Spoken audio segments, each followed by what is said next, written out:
Et ensuite Marie, la Vierge, qui a reçu la semence, la parole de la promesse, qu'elle a cru et qu'elle a gardé, et il lui a été dit, ce qui naîtra de toi sera appelé Fils de Dieu.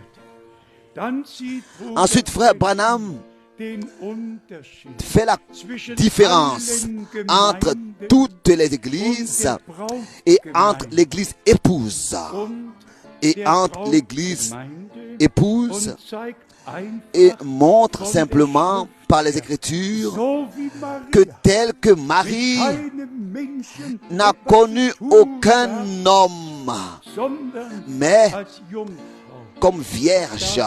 Et aussi les scribes et pharisiens et les docteurs de la loi se moquent et écrivent officiellement et disent qu'on ne devrait pas l'appeler vierge, mais jeune fille. Une jeune fille est une jeune fille, mais une vierge est une vierge. Nous sommes reconnaissants de tout notre cœur, reconnaissants. Dans un sein d'une vierge, dans le sein d'une vierge, la semence a été posée.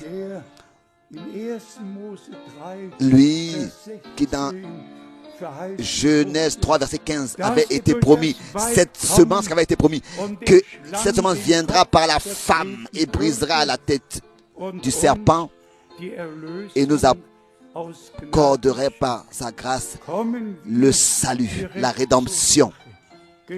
Venons maintenant au noyau. Bien, mes frères et sœurs, je vous demande, et cela au nom de Jésus-Christ, de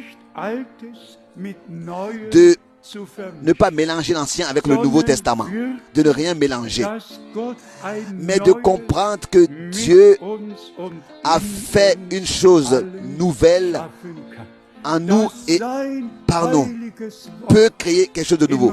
Que sa sainte et précieuse parole soit ensemencée dans un nouveau cœur avant que la pluie de l'arrière-saison puisse tomber,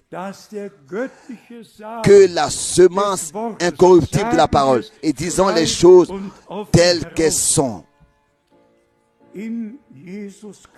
en Jésus-Christ, qui est Dieu manifesté dans la chair, le Seigneur d'éternité en éternité.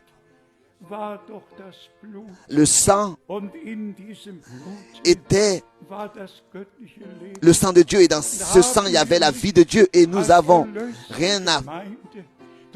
Nous, en tant que l'Église des rachetés, nous avons été rachetés par le sang de l'agneau, nous avons reçu la vie éternelle qui était dans ce sang, et nous sommes devenus fils et filles de Dieu. Aucun mélange, mais parole pure, semence pure a été semée en nous.